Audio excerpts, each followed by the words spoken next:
Ah bah oui, c'est pas pareil si on n'a pas ça. Ben C'est ouais, pas pareil. c'est mieux, non? Non, mais c'est beaucoup mieux. On a besoin d'habiller un petit peu, de les mettre au garde à vous. Et là, j'imagine que Benjamin est debout dans son salon avec le téléphone portable. Et c'est très bien, c'est très bien. Parce Exactement. que oui, aujourd'hui, on va parler de Benjamin Malati, le bien nommé, puisqu'il est le petit dernier de la grande famille tricolore du marathon français. C'est un garçon qui a surpris tout le monde depuis quelques semaines en remportant son premier titre national en cross et en étant le premier Français à franchir la ligne d'arrivée du marathon de Paris, dont il a franchi la ligne en 19e position en 2 heures, 13 minutes et 14 secondes, soit un tout petit peu plus rapide que Serge Simon. Et il est aujourd'hui en vue pour une sélection olympique. C'est Donc, moche ce que tu fais. c'est moche, hein, mais en même C'est temps, moche. je te rassure, je suis encore un petit peu plus loin derrière toi, quoi. Donc, bonjour Benjamin. Bonjour à tous. Alors Serge, tu connais, je suis jeune, il est vrai, mais aux âmes bien nées, la valeur n'attend point le nombre des années. Tu connais ça? Oui, je crois que c'est Corneille. Exactement, c'est le Cid qui s'exprimait ainsi. Et notre Benjamin du marathon, c'est un peu la tête brûlée de la pièce, si tu veux. Alors ça fait quoi de devenir l'un des plus sûrs espoirs de la discipline du marathon dès le coup d'essai à 25 ans? Bah, ça fait énormément plaisir, surtout que si on m'avait dit ça il y a un an, je pense que je n'y aurais pas cru. Donc c'est vrai que cette première expérience a été extraordinaire à vivre. Et puis surtout faire le chrono réalisé, parce que dans un premier temps, j'ai pas pensé à faire premier français, j'ai surtout pensé à faire le chrono que j'espérais. Et pour une première tentative, c'est vrai que c'était tout bonus, quoi, de terminer avec ce chrono-là et avec la première place côté français, quoi. Je crois que tu n'as pas commencé par le marathon, Benjamin. Tu es monté progressivement en distance. C'est ça, puisque quand on est jeune, c'est vrai qu'on monte pas forcément, on court très peu sur les courses sur route et forcément pas sur le marathon parce que c'est une discipline qui laisse beaucoup de traces. Donc on commence par tout découvrir. Moi j'ai commencé par l'école d'athlée en touchant à tout, en faisant du lancer, du saut, du sprint. Attends, je t'arrête juste 2 petites secondes pour te décrire aux auditeurs, parce que c'est pas évident, il te dit lancer, etc. C'est quand même un pique-feu, hein, Benjamin. Donc à la base, si tu veux, quand il arrive en école d'athlée et qu'il fait un petit peu de tout, j'imagine que l'entraîneur déjà a une petite idée derrière la tête. Hein.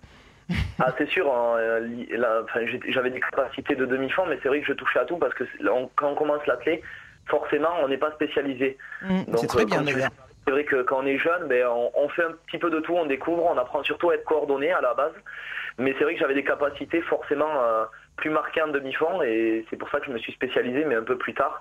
Aux alentours de 12-13 ans ça commence et puis vraiment à 15 ans on se spécialise et c'est vrai que j'ai touché un petit peu à tout et c'est vrai que je suis passé forcément par des compétitions sur la piste et du cross à la base parce que oui, et finalement c'est un parcours aussi j'allais dire, c'est une suite d'échecs presque qui t'a amené au marathon avec des découragements, puis pour essayer de trouver un endroit où ça marchait, c'est un peu par défaut presque. Enfin, c'est peut-être exagéré ce que je dis, d'être arrivé au marathon parce que rien ne collait vraiment et que c'est à 25 ans que tu découvres finalement là où tu es le plus à l'aise.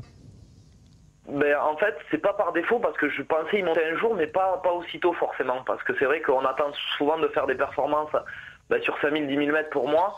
En cross, c'est un petit peu moins médiatisé, donc c'est plus dur. Mais c'est vrai que j'y suis monté pas par défaut, mais un petit peu tôt parce que c'est vrai que j'arrivais pas à trouver du plaisir, autant de plaisir sur les compétitions sur piste. Donc c'est vrai que je me suis dit, c'est maintenant ou jamais. Me dire pas avoir de regrets. On dit souvent que sur marathon, il faut commencer plus tôt parce que souvent les athlètes commencent en fin de carrière vers 30-32 ans. Et c'est vrai que moi j'ai pris ça comme un nouveau challenge. Et finalement ça marchait, mais j'ai su depuis toujours, depuis que j'ai commencé, que je serais mieux sur les longues distances que sur du plus court, quoi. Mieux sur du fond que sur du demi-fond. Donc c'est vrai que je regrette pas et c'est pas par défaut que j'y suis allé, parce que c'était aussi un challenge que je voulais relever. Mais en fait, c'est arrivé plus vite que prévu.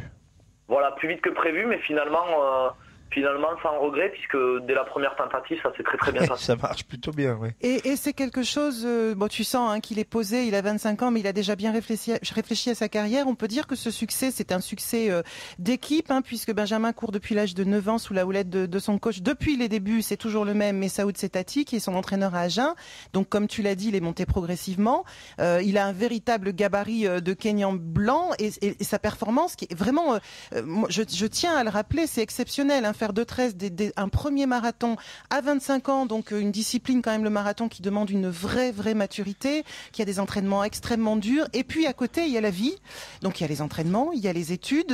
Benjamin s'est demandé s'il ne devait pas tout arrêter pour entrer dans la vie active. Et c'est pour ça, Serge, d'ailleurs, qu'on va faire une chronique olympique très particulière aujourd'hui, puisque tu sais que d'habitude, on parle un petit peu des à côté, des loisirs, de la passion, etc. Mais aujourd'hui, dans cette chronique, on a une mission, puisque Benjamin nous a chargé d'ouvrir les portes d'un pôle emploi sportif juste pour lui. Il s'agit, alors tout à fait sérieusement, par contre, de trouver pour Benjamin un employeur qui saurait utiliser ses compétences tout en lui permettant de travailler par mission entre les objectifs sportifs, comme cela se fait par exemple, tu sais, pour les sportifs suédois ou norvégiens qui intègrent leur entreprise pépinière à l'issue de leur carrière sportive. Alors, Benjamin, c'est en quoi consiste ton travail potentiel? C'est de la maîtrise d'œuvre, du paysagisme, de l'architecture? C'est quoi? Alors c'est plus, c'est de l'aménagement du territoire. C'est vrai que c'est un domaine qui est assez vaste et global, mais c'est pour travailler dans les collectivités territoriales, sur des projets de territoire, c'est-à-dire soit dans les communes, les conseillers régionaux ou généraux. Mais c'est vrai que c'est la mise en place et l'élaboration des politiques publiques, tout simplement. Bon, en fait. Alors écoute, Benjamin, projets à la base des projets, et ça peut être sur des postes de chargé de mission, chargé d'études, notamment, quoi. Alors voilà le cadre du travail dans lequel tu pourrais évoluer. Il est 13h42, on fait une petite pause, Benjamin Malati. Tu reviens dans quelques instants, tu restes avec nous et avec ton annonce, comment tu te vends, tes qualités, ton potentiel, ça sera à toi en direct sur RMC dans quelques instants pour trouver du boulot. C'est pas beau ça, Benjamin? C'est très très beau. Allez, on reste ensemble et on parle marathon et boulot avec toi. RMC, midi 14h, Sportissimo, Marie-Zévan GP et Serge Simon. 13h45, on continue, c'est les arrêts de jeu de Sportissimo saison 3. On enchaîne, on continue sur, je l'ai promis, Benjamin Malati, Benjamin Malati, premier français sur le marathon et à la recherche d'un emploi. Alors vous l'avez compris, il travaille sur l'aménagement, dans l'aménagement du territoire, donc pour des collectivités éventuellement, des projets de politique publique, et il va en direct à 13h46 dans Sportissimo. Maintenant, là, passer son annonce. Benjamin Malati, c'est à toi.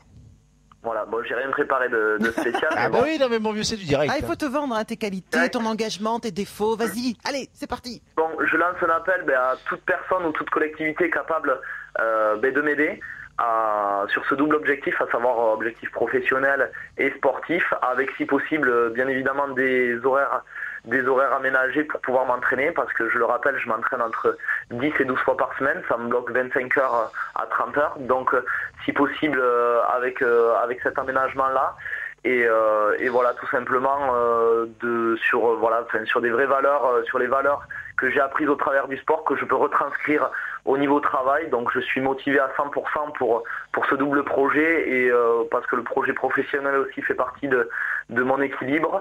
Donc si des personnes m'écoutent et sont susceptibles de répondre positivement à mon appel, ça serait incroyable. Alors on va rappeler deux choses, le type de boulot que tu cherches, tes compétences et le type de boulot que tu cherches, aménagement du territoire, c'est ça? Voilà, aménagement du territoire dans le domaine de l'aménagement, voire aussi, puisque je suis à la base économiste aussi, donc ça peut toucher plusieurs branches, mais c'est essentiellement dans le domaine de l'aménagement. Ouais. Voilà, et tu parlais de double objectif, avec un objectif sportif qui est assez simple, c'est médaille d'or en JO, quoi. Ouais, pour faire simple. Mais on va dire d'y accéder déjà, parce que c'est vrai que je ne suis pas sélectionné, et n'ayant pas fait encore les minima fédérales. Qui sont à combien de 12 Ils sont à 2h10. Malheureusement, aujourd'hui, ils sont très très difficiles à y accéder, mais pourquoi pas miser aussi sur le fait que je suis jeune. Donc pour l'instant, c'est vrai que c'est entre parenthèses. Là pour les JO, c'est plié là? Honnêtement, je sais pas si c'est plié, mais étant donné que j'ai pas fait les minima, c'est vrai que c'est dur. Je sais pas encore. Mais est-ce qu'il y en a un autre de marathon? Est-ce qu'il va y avoir une autre date possible? Non, malheureusement, pour courir, pour faire les minima. Oui. C'est très difficile. Moi, un marathon, là, j'ai pas prévu d'en recourir avant, à part si je suis sélectionné, mais d'en recourir avant un an, c'est vrai que c'est quelque chose qu'on prépare sur du long terme. Oui, bien sûr. c'est 3 mois de préparation et là c'est impossible. C'est vrai que souvent les gens me disent tu peux pas en recourir un. Non, c'est vraiment pas possible.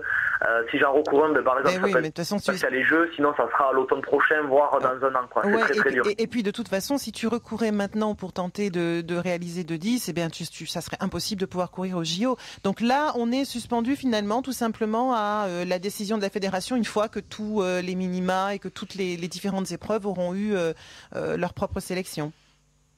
C'est clair, et c'est vrai qu'aujourd'hui il n'y a plus forcément de cadeaux, c'est vrai qu'il faut respecter les minima. On le voit en natation, on prend ceux qui ont fait les minima et qui sont dans les meilleurs mondiaux, et en athlète on fait un petit peu pareil. Donc même s'il y a 3 places, pour l'instant il y a 2 qualifiés, je ne sais pas s'il y aura quelqu'un qui partira en 3e, s'il n'y a personne qui a fait les minima, je ne sais pas s'ils amèneront quelqu'un. Moi c'est vrai que je suis un passionné avant tout, mon rêve, c'est vrai que le rêve de tout athlète c'est d'aller aux Jeux Olympiques, donc je serai motivé à 100%, mais à l'heure d'aujourd'hui j'ai pas le destin entre mes mains, et puis n'ayant pas fait le minima, j'arrive pas à espérer y aller, puisque ça sera entre les mains des décideurs, et sur ça, ça je peux rien y faire.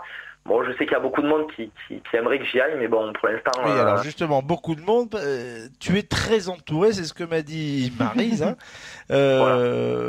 puisque tout le monde est autour de toi, vante ta disponibilité, ta générosité, notamment ta belle-sœur qui a contacté Maryse par Facebook, les réseaux sociaux, pour que tu sois invité sur RMC, que tu adores, entre parenthèses. Et on l'entend à ton accent, eh bien, t'es pas du Nord. Hein, t'es pas du tout du Nord, tu serais plutôt du côté du Lot-et-Garonne, d'Agen, et supporter de rugby, non? Voilà, supporter de rugby. Même si je vis à Bordeaux et à Talence plus précisément, je suis agenais de cœur, donc et supporter de rugby, puisque effectivement dans le Sud-Ouest, le sport numéro 1, c'est le rugby. Et tu seras au match demain? Pas d'Agen, parce qu'il y a un match mais de l'âge que... mais j'y serai pas parce que j'ai pas obtenu de place. Mais je regarderai devant moi. On doit pouvoir faire quelque chose, monsieur Serge Simon. Je sais pas, moi, je dis ça comme ça, mais bon. Eh ben, écoute, je prendrai ton portable et je t'invite au match de la H-Cup tout à l'heure. Voilà. C'est vrai? C'est dit. C'est vraiment jeune. Voilà, c'est comme ça, on est comme ça dans Sportissimo. Qu'est-ce que vous voulez que je vous dise? Attention, tu t'es engagé, hein. Ça, mais oui, évidemment. J'espère que c'est pas une promesse de présidentiable, hein. Non, c'est pas du tout. Non, voilà, tu auras une place. Je t'appelle tout à l'heure et je te donnerai une invite pour le match Clermont contre Leinster. On le rappelait tout à l'heure à 16h au stade Chaban-Delmas de Bordeaux, à vivre en direct sur RMC dès 15h avec Laurent Depré, Thomas Lombard. Coup d'envoi 16h demain, et donc Benjamin Malati y sera. Voilà, mais c'est une belle journée quand même, Benjamin. Ouais, très très belle journée. Déjà de vous avoir, et puis d'entendre des bonnes nouvelles comme ça fait toujours plaisir. Mais c'est assez extraordinaire quand même que moi je regarde ton humilité, parce que effectivement c'est pas toi qui m'as contacté, c'est ta belle-sœur, puis elle tarissait pas des loges. Coucou à sa belle-sœur, comment elle s'appelle? Oui. Comment s'appelle ta belle-sœur?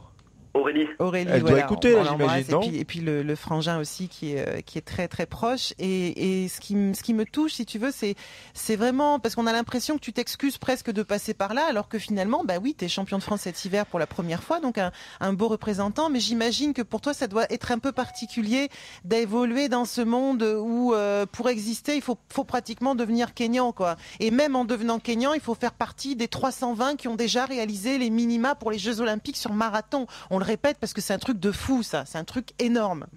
Ouais, c'est un truc énorme. Mais je pense que c'est pour ça que dans notre discipline, souvent, on a un petit peu de recul par rapport à tout ça. Parce qu'on voit souvent... C'est paradoxal, c'est vrai que les meilleurs du monde sont des pays qui sont très pauvres dans le besoin. Et on est admiratif de ces gens-là. Donc nous, on se fait tout petit dans ce monde-là. Et je pense que peut-être...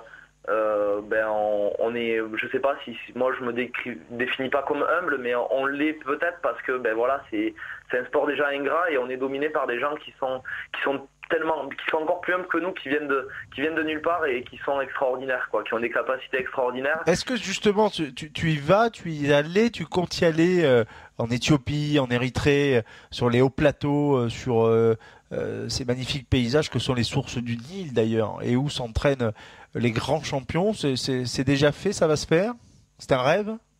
C'est un rêve, ouais, avant tout pour vivre une aventure humaine, mais aussi sportive, mais avant tout aussi voir autre chose, voir comment ça se passe, voir un autre pays.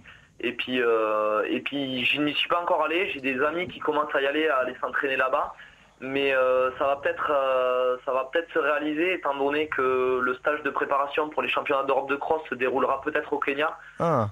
Bon, j'attends la confirmation, mais c'était un petit peu ce qui nous avait été promis en décembre dernier, puisqu'on a été champion d'Europe avec l'équipe de France en Slovénie. Donc j'espère que le stage se déroulera là-bas. Ça serait vraiment incroyable de pouvoir partager ça avec les athlètes africains et aussi de vivre une aventure autre chose, et une aventure humaine également, quoi. Ça devrait se faire quand, Benjamin? Ça devrait peut-être se faire au mois d'octobre, novembre, quoi. C'est un mois et demi avant les championnats d'Europe qui se déroulent début décembre.